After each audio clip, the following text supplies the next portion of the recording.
Fast and Furious Hollywood Drift construction has ramped up at Universal Orlando at great pace. Today we'll take a look at all the funky supports and also what could be coming to this main section of the roller coaster, what I'll refer to as the twister section or the spaghetti bowl. Fast and Furious Hollywood Drift is an Intamin manufactured roller coaster, and it utilizes their new controlled spinning or drifting vehicles. It will open next year here at Universal Orlando. The ride will start at the back of the park near the New York section, and it uses a plot of land that allows for a large out and back style layout and the same footprint as where Rip Ride Rockit once stood. This larger plot of land located at CityWalk is being used for many of the turns and twisted elements of the ride, including a 170-foot tall spike. And this twister section is where we're going to focus on the newest additions that have been going in place here, with a number of supports added.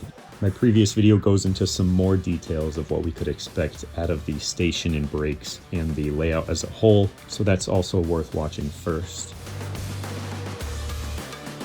The most surprising and noticeable supports are the second and third launch here that's going into place. These wonky supports are going to hold two pipe track with a magnetic launch segment that goes over this curve, and it's likely so beefy here so far so that the ride will still be smooth through this quite raised section. It's pretty high off the ground, and it's also very valley heavy. This launch is really looking to feature a lot more positive G's than we've previously seen in launches of this nature. It's really got a pretty large and steep elevation change, and these beams are really going to help keep the ride smooth with these huge and heavy vehicles running over it multiple times. The supports on the side are probably there just for the catwalks. They're also going to be very large. Since each singular car itself is very long, it will have to be a wide catwalk, wide enough to pass the clearance of the cars if it ever goes through here sideways. The other huge addition, and it is massive as you walk up to the park, are the supports for the 170-foot tall spike. And as you can see from the connectors, it's also showing how it will begin to twist as you travel up this. It twists towards the Universal Globe, so really here to give a nice view of riders on the ride as you stand in front of the entrance of the park. Instead of having their backs to people that are walking into the park, it's really going to twist and reveal the riders on the ride. So really a smart overall design decision here that will really help the sightline of the park entrance.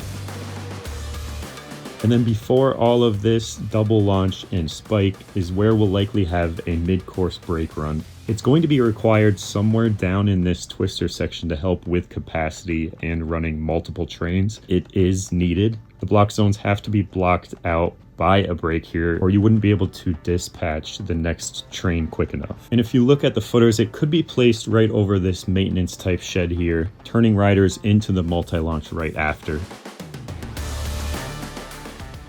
So pretty much a low turn and then into a rise through the brakes and then into the switch track, where we're really seeing all of that support work go in right now. And you're really going to head through this aggressive launch run with the pretty large airtime hill and then back and continue straight through the layout. The next element after all of this is unknown, but just based on the laws of coaster design and physics, it will be the tallest element of this return run that's going to head back towards the station of the coaster.